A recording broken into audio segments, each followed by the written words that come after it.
Bible ce matin dans l'épître de Jacques.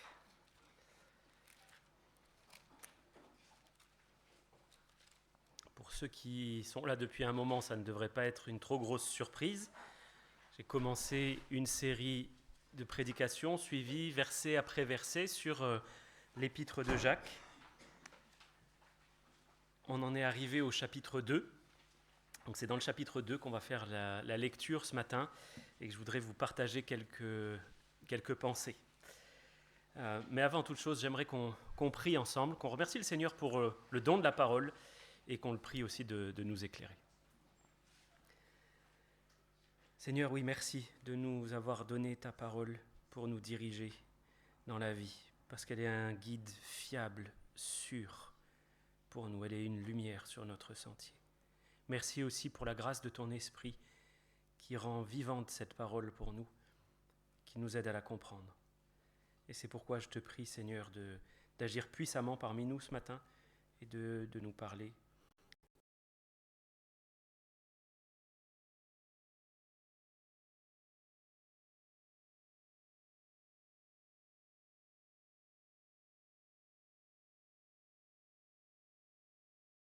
Jacques, qu'on voit en ce moment, a été écrite par Jacques, le demi-frère du Seigneur Jésus, pour encourager des chrétiens.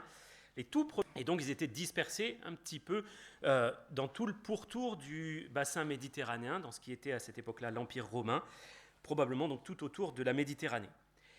Et c'était une situation difficile qu'ils vivaient, que l'Église vivait. L'Église était encore jeune, et Jacques était l'un des principaux pasteurs de l'Église de Jérusalem. Donc quand les premiers chrétiens ont été dispersés à cause de la persécution, Jacques a eu à cœur de leur écrire pour les encourager, parce qu'il avait à cœur le soin des brebis que le Seigneur lui avait confiées, même si ce troupeau était maintenant dispersé. Et c'est pour ça qu'il leur écrit avec une préoccupation principale qu'on retrouve dans tout le livre, c'est que les disciples de Jésus continuent à vivre la foi. Une foi vivante, une foi lumineuse, une foi brillante. Et il leur demande quelque part de vivre la foi dans tous les niveaux de leur vie. Vivez la foi dans l'épreuve, ça c'est ce qu'on a vu au chapitre 1, parce que l'épreuve, c'est le moyen dont se sert Dieu dans la vie du chrétien pour le transformer à l'image de Jésus. Vivez la foi face à la tentation, en résistant à la tentation.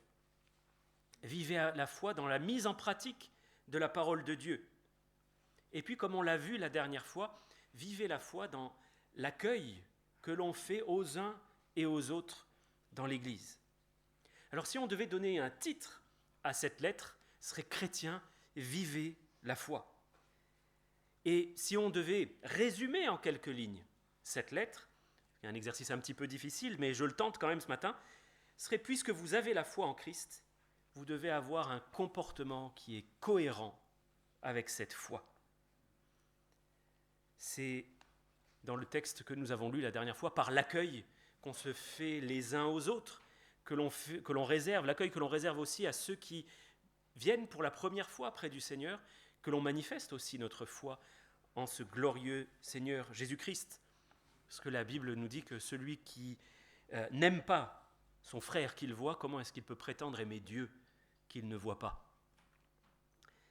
Donc Jacques nous dit, et je fais un petit résumé de ce qu'on a vu la dernière fois, qu'on ne doit pas faire de distinction dans l'accueil qu'on réserve aux uns et aux autres, parce que Dieu nous a accueillis tels que nous sommes. Qu'on soit riche ou qu'on soit pauvre, qu'on soit PDG ou qu'on soit chômeur, qu'on soit instruit ou qu'on ne le soit pas, qu'on soit même bien inséré dans la société ou qu'on soit même marginal. Dieu nous a accueillis sans distinction. Et on avait vu la dernière fois aussi qu'en faisant des distinctions, on se rend compte que finalement on n'aurait probablement pas accueilli Jésus lui-même, avec nos propres jugements de valeur. Si j'en parle ce matin, ce n'est pas pour refaire la prédication de la dernière fois, mais c'est parce qu'en relisant le texte sur lequel j'avais médité la dernière fois, j'ai été interpellé par un verset en particulier, et je voudrais qu'on le médite ce matin. Parce qu'au milieu de cette question de faire accueil à l'autre, Jacques écrit, donc chapitre 2 et verset 5. « Écoutez mes frères bien-aimés, Dieu n'a-t-il pas choisi les pauvres aux yeux du monde pour qu'ils soient riches en la foi et héritiers du royaume qu'il a promis à ceux qui l'aiment? Je voudrais le relire une deuxième fois pour qu'on s'en imprègne un petit peu mieux. Écoutez, mes frères bien-aimés, Dieu n'a-t-il pas choisi les pauvres aux yeux du monde pour qu'ils soient riches en la foi et héritiers du royaume qu'il a promis à ceux qui l'aiment? Je crois que ce texte est vraiment très important parce qu'il souligne des vérités très importantes. Il nous parle du royaume de Dieu, d'être héritier du royaume de Dieu. Donc, autrement dit, il nous parle de ceux qui entrent dans le royaume de Dieu et par conséquent de ceux qui n'y entrent pas. Il est question aussi de la richesse de la foi qui est promise à ceux que le monde regarde comme pauvres. Le royaume de Dieu qui est promis à ceux que le monde regarde comme pauvres, mais qui aiment Dieu. Donc je voudrais voir 2 points principalement ce matin, parler de pauvreté et de richesse dans un premier point, et dans un deuxième point, creuser un petit peu ce que c'est que cette idée de aimer Jésus pour entrer dans le royaume de Dieu. D'abord, une petite précision, parce que qu'est-ce que ça veut dire riche et pauvre dans le contexte ? Parce que les mots riches et les mots pauvres, on les voit à plusieurs reprises dans la Bible, ils ne sont pas toujours employés de la même manière. Parfois, il s'agit de richesse au sens spirituel du terme, ou de pauvreté spirituelle. Le Seigneur Jésus a dit « Heureux ceux qui sont pauvres en esprit », par exemple. Et là, dans le contexte, il faut se rendre compte qu'il est vraiment question de riche au sens matériel du terme. Dans le texte de Jacques, les riches ont de l'argent et les pauvres n'en ont pas, ou alors ils en ont beaucoup moins. Les riches, dans le texte de Jacques, sont puissants. Les pauvres sont plus faibles. Les riches oppriment. Ils font des procès et ils gagnent ces procès, on le comprend, grâce à leur argent, grâce à leur richesse. Et ils font des procès à qui ? Aux pauvres. Donc, ce verset, il pourrait même nous sembler, celui que nous avons lu ce matin, surprenant, trop catégorique, voire même scandaleux. Est-ce qu'il faudrait vraiment être pauvre, dans ce sens-là, pour entrer dans le royaume de Dieu ? Est-ce que vraiment Jacques a écrit ça ? Est-ce que vraiment Jacques veut dire qu'il faut être pauvre pour rentrer dans le royaume de Dieu ? Parce qu'il est écrit, Dieu n'a-t-il pas choisi les pauvres aux yeux du monde pour qu'ils soient riches en la foi et héritiers du monde qu'il a promis, du royaume qu'il a promis à ceux qu'il aime ? On dirait ici que Jacques est en train de mettre une condition à l'entrée dans le royaume de Dieu et que le choix de Dieu s'est porté sur ceux qui sont pauvres. Donc il faudrait être pauvre pour rentrer dans le royaume de Dieu. Et en fait, je crois que derrière cette réalité, Jacques veut nous montrer combien la pensée de Dieu est différente de la nôtre. Dieu a choisi un paradoxe. Un paradoxe, c'est quelque chose qui ne semble pas logique, quelque chose qui ne répond pas à notre pensée naturelle, quelque chose qui semble se contredire. Pourquoi ? Parce que notre pensée naturelle place les riches en haut et les pauvres en bas. Les riches ont des biens, ils ont du confort, ils ont de la considération, ils ont une place dans la société, ils ont le pouvoir qui va souvent avec l'argent. Le pauvre, lui, il est tout en bas. Il a moins de biens, il a moins de confort, il a moins de considération, la vie est moins facile pour lui à certains égards et il n'a pas le pouvoir. On a tous tendance à penser, même si on prétend le contraire, qu'on est plus heureux quand on a de l'argent que quand on n'en a pas. On dirait tous, oui, l'argent ne fait pas le bonheur. Hein ? Mais au fond, est-ce qu'on ne pense pas que oui, mais il y contribue quand même ? Imaginez un petit peu, et là je veux m'adresser tout particulièrement aux jeunes. Quand vous pensez à votre vie future, à votre vie idéale, comment vous l'imaginez cette vie ? Votre vie réussie. Quand vous imaginez réussir votre vie, qu'est-ce que vous imaginez ? À quoi vous pensez ? Est-ce que vous pensez à une vie où vous êtes dans la pauvreté ? Évidemment, non. Je crois que je connais personne qui idéalise la vie de cette manière-là. Personne n'imagine qu'une vie réussie, c'est une vie pauvre. Et si vous êtes suffisamment vieux pour ne plus vous demander ce que vous allez faire plus tard, ce que va devenir votre vie plus tard, comment est-ce que vous réfléchissez en termes de réussite ? Aujourd'hui, qu'est-ce qui pour vous signifie une vie réussie ? Quand vous pourrez vous retourner un petit peu sur vos accomplissements, qu'est-ce qui pourra vous faire dire ou pas que vous avez eu une vie réussie ? Est-ce que ce sera le fait d'avoir eu un compte en banque bien rempli, d'avoir eu du succès dans les affaires ? C'est important de se poser cette question-là, qu'on soit jeune ou qu'on le soit beaucoup moins, voire même qu'on soit dans la vieillesse, parce que la réponse à cette question-là révèle ce à quoi on tient vraiment. Les jeunes, si votre vision d'une vie réussie, c'est d'avoir beaucoup d'argent, d'avoir une belle maison, vous allez vous battre dans la vie pour obtenir ce à quoi vous tenez vraiment. Si c'est ça pour vous de réussir sa vie, je peux vous assurer que vous allez déployer votre énergie pour ça. Si votre vision idéale de la vie, c'est d'être marié et d'avoir des enfants, vous allez tout faire pour avoir un conjoint et pour avoir des enfants. C'est pour cela que vous allez déployer votre énergie. Si votre vision d'une vie réussie, c'est d'avoir du succès professionnellement parlant, d'avoir une bonne place, là aussi, vous allez investir votre énergie, votre temps, vos pensées là-dedans. Et ça nous pose, pour moi en tout cas, la question très importante du regard du monde et de la façon dont le monde pense. Est-ce que je me laisse façonner par la vision d'une vie idéalisée que le monde me donne ? Il suffit de pas longtemps, vous passez un tout petit peu de temps sur les réseaux sociaux et vous avez des tas de gens qui vous proposent une vision du monde idéalisée. Des personnes qui se présentent avec des filtres et qui montrent une vie qui est parfaite. Alors ils n'en font paraître que ce qu'ils ont bien envie de faire paraître. Mais ça devient l'image que l'on a d'une vie réussie.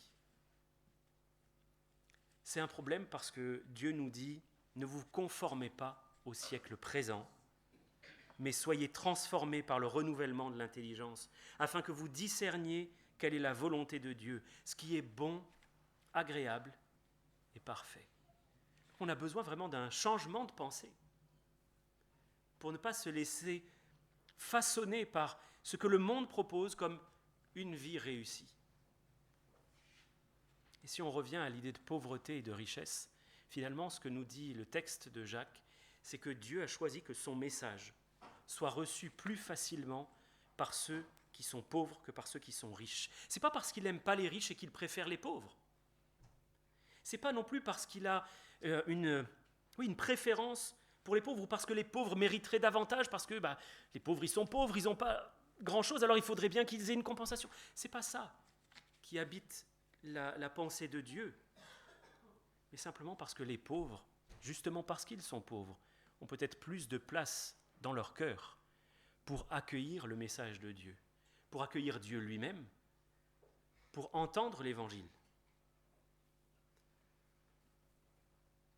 Je vous lis 1 Corinthiens, chapitre 1, versets 26 à 29.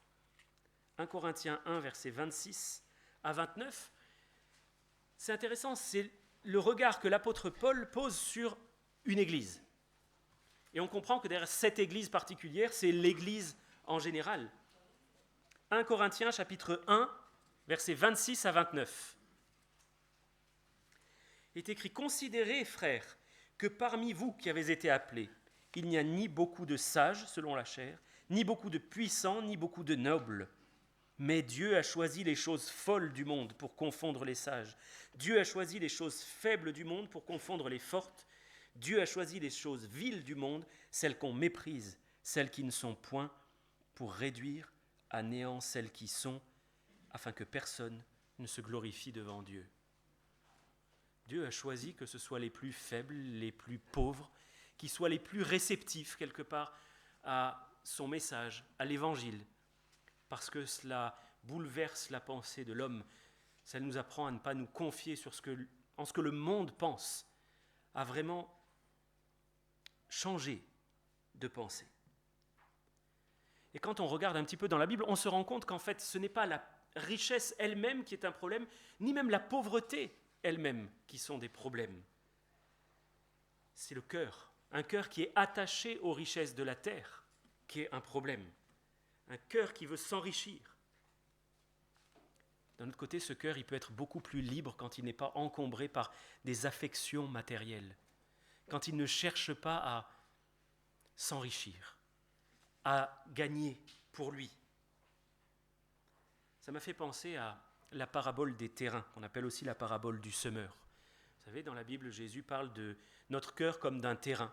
Un terrain qui reçoit la semence que l'agriculteur veut bien y mettre, et parfois cette semence, elle tombe au bord du chemin. Parfois, elle tombe au milieu des cailloux. Parfois, elle tombe au milieu des épines. Et parfois, elle tombe dans de la bonne terre. Et le Seigneur Jésus dit que quand cette semence tombe parmi les épines, il dit que c'est celui qui entend la parole, mais en qui les soucis du siècle et la séduction des richesses étouffent cette parole et la rendent infructueuse.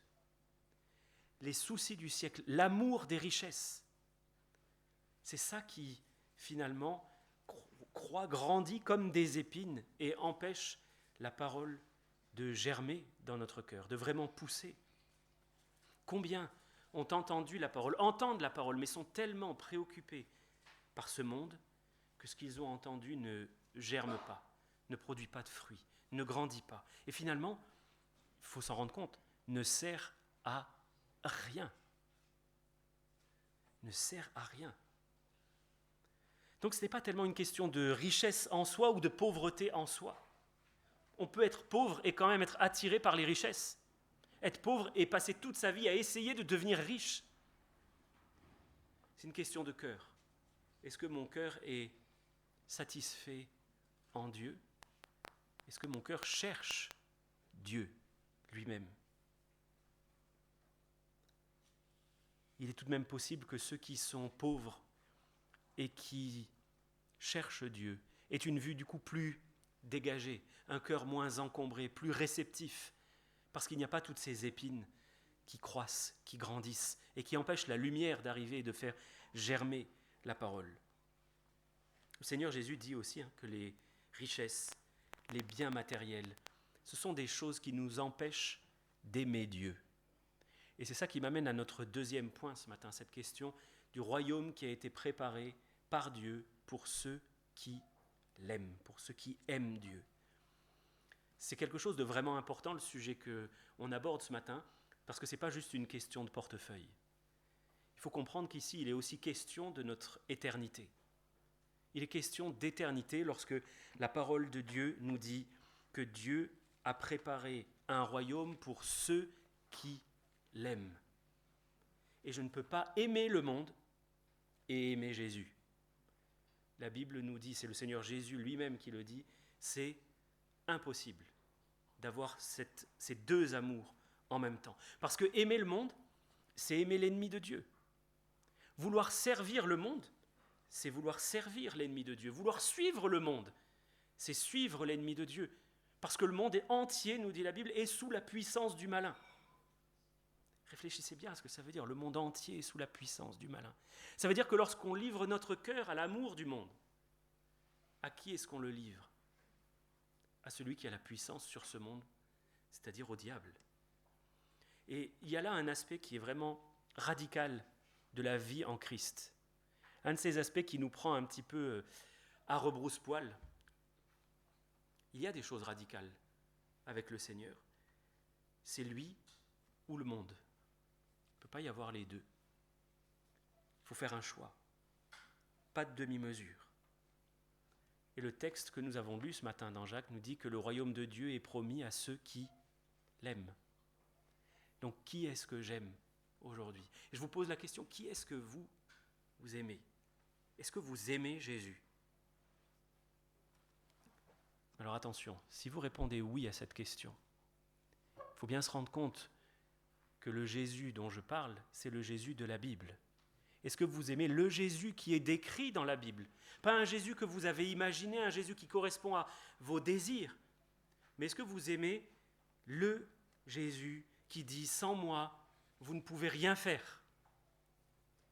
Est-ce que vous aimez celui qui, en certaines occasions, a pu traiter les foules qui le suivaient de race de vipères? Est-ce que vous aimez celui qui a pu réprimander son disciple en lui disant « Arrière de moi, Satan, tu mets en scandale ». C'est le même Jésus que celui qui a accueilli les foules avec compassion. C'est le même Jésus qui a pleuré devant la tombe de Lazare. C'est le même Jésus qui s'approchait des impurs, qui touchait des lépreux, qui s'est laissé toucher par une femme pécheresse, oindre de parfum par elle. C'est le même Jésus qui était courageux pour affronter les chefs religieux, les pharisiens. C'est le même Jésus qui a tenu tête au roi Hérode et à Pilate. C'est le même Jésus qui avait des paroles de tendresse pour la femme samaritaine. C'est le même Jésus qui a accueilli Zachée, ce collecteur d'impôts qui s'en mettait plein les poches sur le dos de ses compatriotes. C'est le même Jésus qui dit « Malheur à vous, hypocrites ». C'est le même Jésus qui accueille le pécheur, mais qui condamne le péché. C'est le même Jésus qui nous dit « Venez », mais c'est le même Jésus qui nous dit « Changez ». C'est le même Jésus qui nous dit « Si vous ne vous repentez pas, vous périrez tous également ».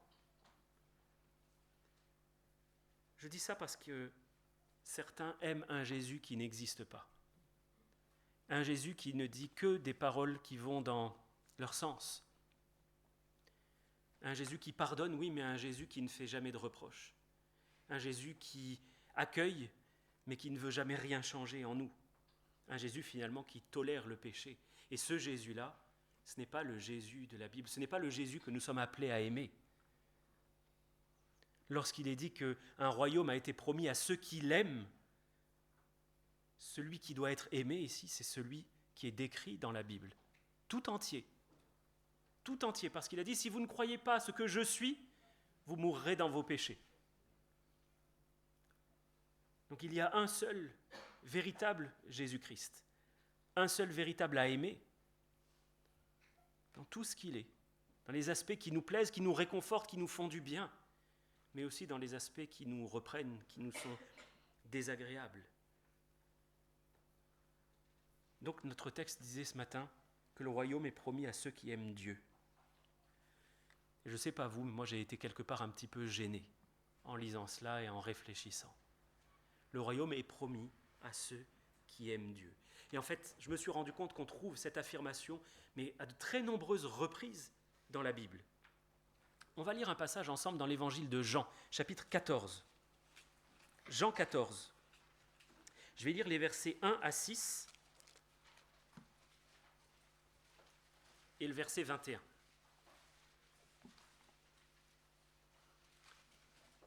Le Seigneur Jésus est dans ses derniers instants, il est avec ses disciples, il partage le dernier repas de la Pâque. Dans peu de temps, il va être livré puis crucifié. Et il dit à ses disciples que votre cœur ne se trouble point. Croyez en Dieu et croyez en moi. Il y a plusieurs demeures dans la maison de mon Père. Si cela n'était pas, je vous l'aurais dit, je vais vous préparer une place. Et lorsque je m'en serai allé et que je vous aurai préparé une place, je reviendrai, je vous prendrai avec moi, afin que là où je suis, vous y soyez aussi. Vous savez où je vais, et vous en savez le chemin. Thomas lui dit, Seigneur, nous ne savons où tu vas, comment pouvons-nous en savoir le chemin ? Jésus lui dit, je suis le chemin, la vérité et la vie. Nul ne vient au Père que par moi. Pour entrer dans ce royaume où Jésus nous prépare une place, il faut suivre un chemin. Et ce chemin, c'est lui. Il faut suivre une vérité.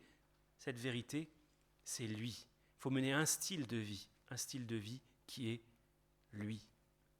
Et si vous regardez le verset 21, le Seigneur Jésus nous dit « Celui qui a mes commandements et qui les garde, c'est celui qui m'aime. » Celui qui a mes commandements et qui les garde, c'est celui qui m'aime. Donc si on reprend notre lettre de Jacques, chapitre 2, verset 5, quand il est dit « Écoutez, mes frères bien-aimés, Dieu n'a-t-il pas choisi les pauvres aux yeux du monde pour qu'ils soient riches en la foi et héritiers du royaume qu'il a promis à ceux qui l'aiment ?»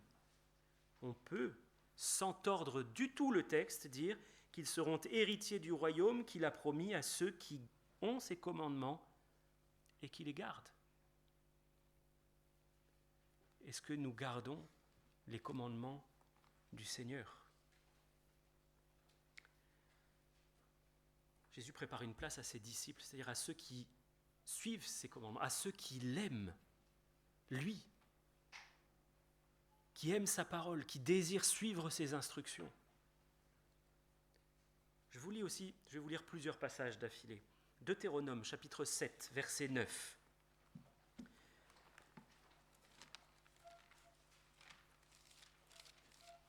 Deutéronome, chapitre 7, verset 9.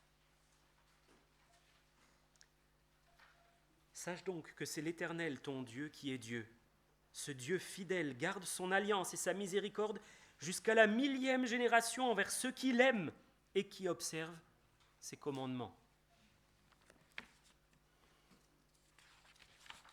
Je vous lis aussi 1 Corinthiens, chapitre 2, verset 9. 1 Corinthiens, chapitre 2, verset 9.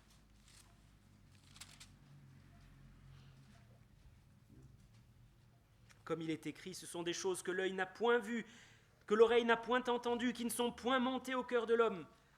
Des choses que Dieu a préparées pour ceux qui l'aiment. Et je termine en retournant dans l'épître de Jacques, chapitre 1, verset 12. Heureux l'homme qui supporte la tentation, car après avoir été éprouvé, il recevra la couronne de vie que le Seigneur a promise à ceux qui l'aiment. Le royaume a été promis à ceux qui aiment Dieu. Il y a tout un tas de promesses qui sont pour ceux qui aiment le Seigneur. Mais je reviens à ce que j'ai dit il y a un instant. On ne peut pas aimer Dieu et aimer quelqu'un d'autre ou quelque chose d'autre autant que lui. On ne peut pas aimer Dieu et le monde. Ça, c'est quelque chose qui est absolument impossible. Je vais encore vous lire plusieurs passages. D'abord, 1 Jean chapitre 2, versets 15 et 16. N'aimez point le monde, ni les choses qui sont dans le monde. Si quelqu'un aime le monde, l'amour du Père n'est point en lui. Car tout ce qui est dans le monde, la convoitise de la chair, la convoitise des yeux et l'orgueil de la vie, ne vient point du Père, mais vient du monde. J'ajoute le verset 17. Le monde passe, et sa convoitise aussi, mais celui qui fait la volonté de Dieu demeure éternellement.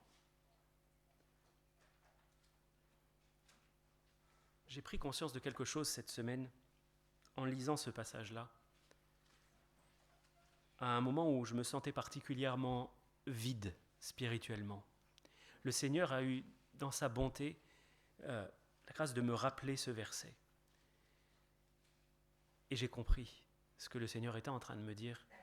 Baptiste, tu n'as pas de place pour moi, il y a un autre amour là dans ton cœur, un autre amour que le mien. Tu ne peux pas être rempli de mon amour s'il y a un autre amour ici. Et je bénis le Seigneur de ce que dans son amour, justement, il est venu me reprendre, me corriger.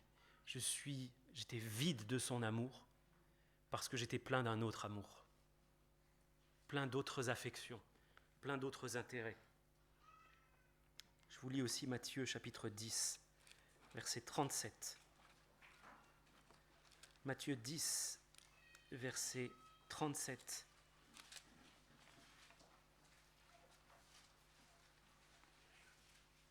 Celui qui aime son père ou sa mère plus que moi n'est pas digne de moi. Celui qui aime son fils ou sa fille plus que moi n'est pas digne de moi. Dans d'autres passages, le Seigneur dira, celui qui aime sa vie la perdra, il n'est pas digne de moi. Si nous nous aimons nous-mêmes, si nous aimons quelqu'un ou quelque chose plus que le Seigneur, en fait, notre cœur est partagé. Et du coup, nous pouvons dire que nous ne faisons pas partie de ceux qui aiment Dieu, au sens où la Bible l'entend. Un amour sans égal, sans rival. Voilà ce que veut dire la parole de Dieu lorsqu'elle nous dit que le royaume a été promis à ceux qui l'aiment, promis à ceux qui l'aiment sans aucune comparaison possible avec qui que ce soit d'autre ou avec quoi que ce soit d'autre. Si vous êtes toujours dans Matthieu, vous pouvez remonter de quelques pages au chapitre 6, verset 24. Un verset catégorique où le Seigneur Jésus dit « Nul ne peut servir 2 maîtres, car ou il haïra l'un et aimera l'autre, ou il s'attachera à l'un et méprisera l'autre. Vous ne pouvez servir Dieu et Mammon. Mammon, c'est la divinité de l'argent. Vous vous rendez compte, le Seigneur est absolument catégorique ici. Il ne dit pas il est possible d'aimer un petit peu l'un et beaucoup plus l'autre. Il dit vous avez à choisir, c'est soit vous haïssez l'un et vous aimez l'autre, soit vous aimez l'un et vous méprisez l'autre. Il n'est pas possible de trouver un juste milieu ici. C'est en cela que cette parole est radicale et qu'elle nous prend aussi à rebrousse-poil. Et je pense seulement maintenant à ce verset d'Apocalypse, lorsque le Seigneur Jésus écrit à l'église d'Éphèse, il dit « Tu as abandonné ton premier amour. » Tu as abandonné ton premier amour. Oh, tu fais des tas de choses fantastiques. Hein. Tu tiens bon pour la vérité, tu tiens ferme pour la vérité, tu as démasqué ceux qui se disent apôtres et qui ne le sont pas, mais tu as abandonné ton premier amour. Pour ceux qui ont connu, humainement parlant, ce premier amour dans le mariage, souvenez-vous comment c'était au tout début. Tout début. J'espère que vous pouvez tenir la comparaison en disant je ne vois pas la différence entre le tout début et maintenant. Mais le Seigneur nous parle quand même d'un premier amour. Il a une caractéristique, ce premier amour, c'est qu'il est brûlant, bouillant, désire toujours être avec la personne, aimer dans ce premier amour. Après, les choses ont tendance peut-être à se tasser un petit peu, à se refroidir légèrement. Mais Dieu veut notre premier amour, encore, maintenant, tout le temps. Vous voyez pourquoi je posais tout à l'heure cette question concernant notre idéal de vie. Finalement, qu'est-ce que vous aimez ? Qui est-ce que vous aimez ? Qu'est-ce que vous recherchez, vraiment ? Si notre cœur est rempli par l'argent, par le désir du confort, par la considération, on ne peut pas aimer Jésus. On peut avoir de l'affection pour lui, oui, mais on ne peut pas l'aimer. Et on ne peut pas être son disciple. Et je crois que c'est un point de résistance très particulier dans la vie de beaucoup, comme le jeune homme riche. Alors tout à l'heure, on a lu un petit passage du jeune homme riche. Vous savez, ce jeune homme qui s'en va tout triste lorsqu'il comprend qu'il ne peut pas garder ses richesses, son statut et aimer Dieu. Et c'est très intéressant. Alors je vous propose moi de le prendre dans l'évangile de Matthieu au chapitre 19. On le trouve dans les 3 évangiles, Matthieu, Marc et Luc, ce récit. Matthieu, c'est le seul à noter que c'est un jeune homme. Les 2 autres évangiles ne font pas référence à un jeune homme. Ils font référence juste à un homme riche. Mais vous qui êtes jeunes, prêtez vraiment l'oreille à ce qui est dit ici. Cet homme, verset 16, chapitre 19, verset 16, pose une question fantastique à Jésus. Il dit « Maître, que dois-je faire de bon pour avoir la vie éternelle ?» Question que n'importe quel chrétien aimerait que quelqu'un lui pose dans le « Qu'est-ce que je dois faire pour avoir la vie éternelle ?» Et alors Jésus va lui montrer les différents commandements, pas n'importe lesquels. Il va lui montrer des commandements qui se rapportent au prochain. Et ce jeune homme qui est riche va dire « Mais tout ça, je l'ai fait depuis ma jeunesse. » Sous-entendu, je ne suis pas quelqu'un de mauvais. Je suis la parole de Dieu, j'ai réussi. Je ne suis pas un mauvais gars. Alors Jésus va faire une chose, il va le mettre face à un seul commandement. Il va lui dire, verset 21, « Si tu veux être parfait, va, vends ce que tu possèdes, donne-le aux pauvres, et tu auras un trésor dans le ciel. Et tu auras un trésor dans le ciel. Puis viens et suis-moi. » Mais il est dit juste après, qu'après avoir entendu ces paroles, le jeune homme s'en alla tout triste, car il avait de grands biens. On retrouve, je l'ai dit, cet épisode dans les 3 évangiles. J'ai dit que Matthieu était le seul qui fait référence à la jeunesse de cet homme. Et je crois qu'il y a un message tout particulier pour la jeunesse ici, ce matin.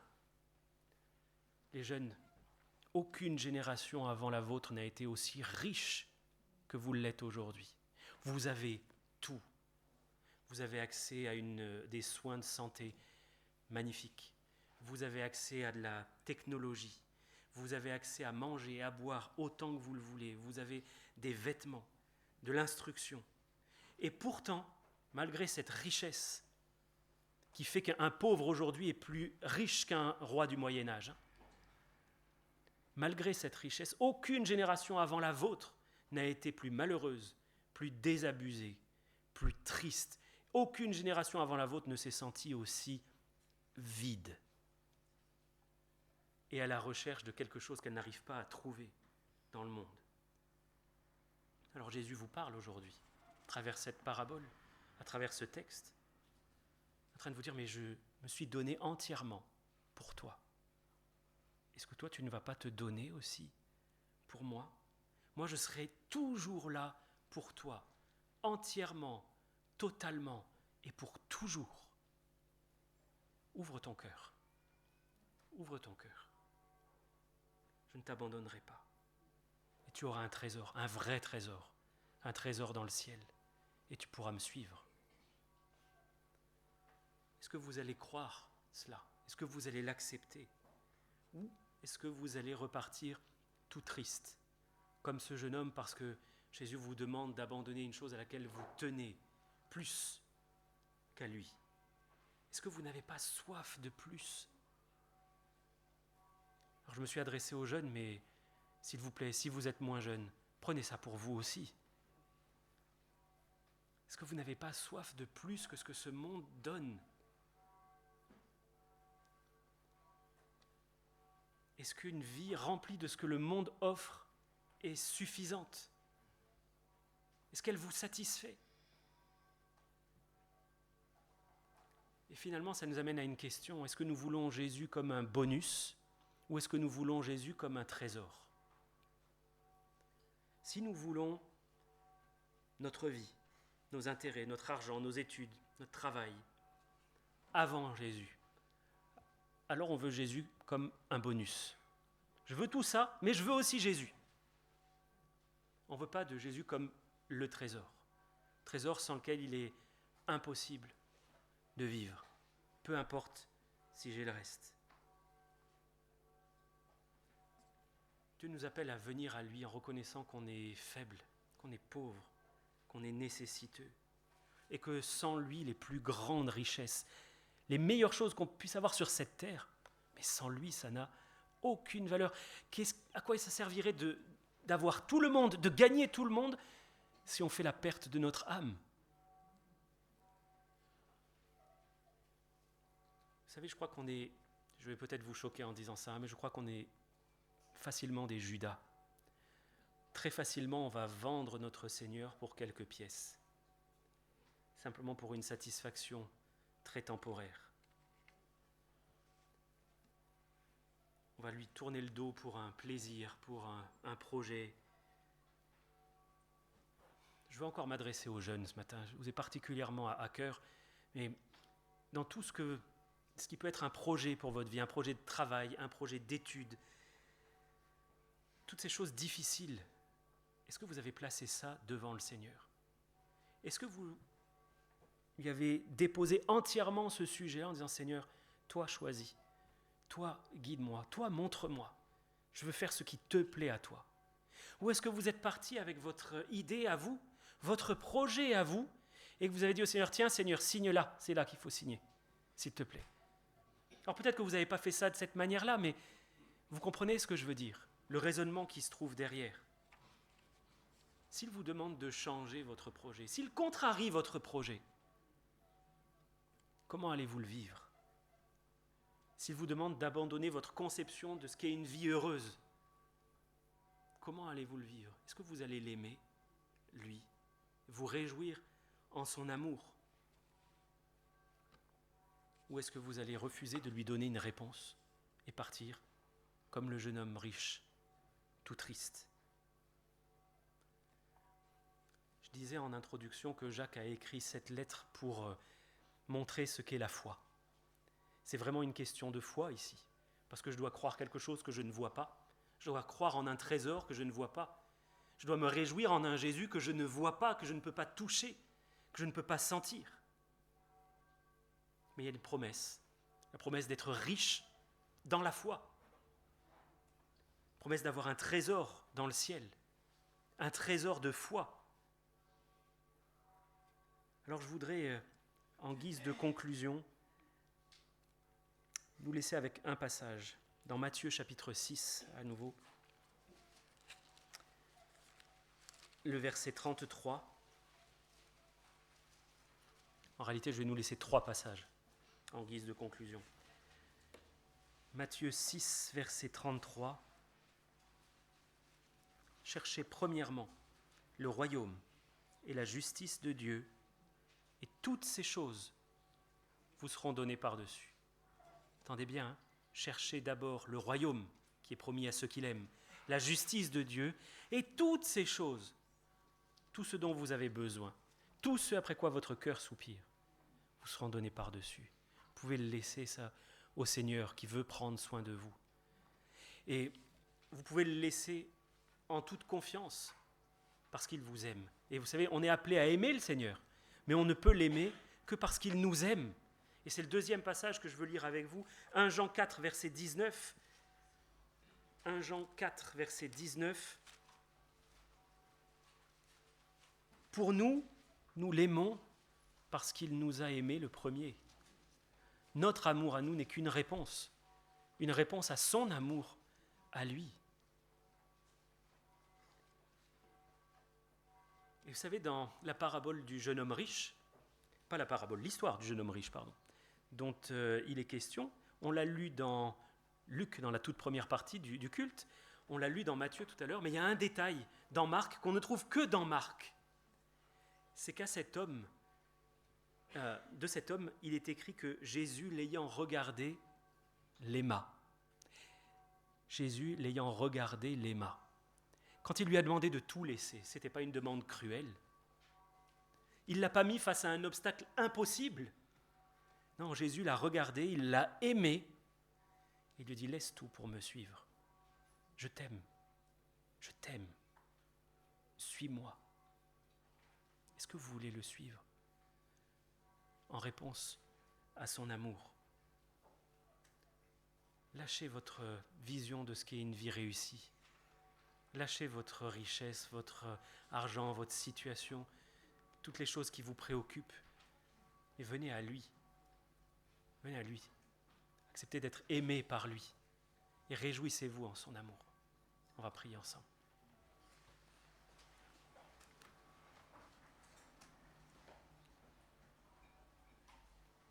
Je veux te louer, mon Dieu, pour ton amour, cet amour si grand.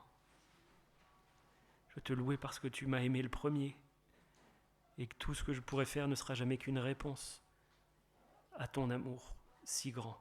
Je te demande pardon, mon Dieu, d'être si souvent absorbé par les choses terrestres, au lieu de te chercher toi, de me réjouir en toi, de prendre plaisir en toi. Et je te bénis, Seigneur, de ce que dans ta grâce, tu es venu me parler cette semaine et que tu nous parles ce matin et que tu nous appelles à ta suite, de ce que tu nous rappelles ton amour. Merci, Seigneur. Fais cette œuvre dans nos cœurs à tous, qu'on ait totale confiance en toi, qu'on puisse lâcher ce qui nous retient loin de toi. Merci, mon Dieu. Amen. Oui, Alain.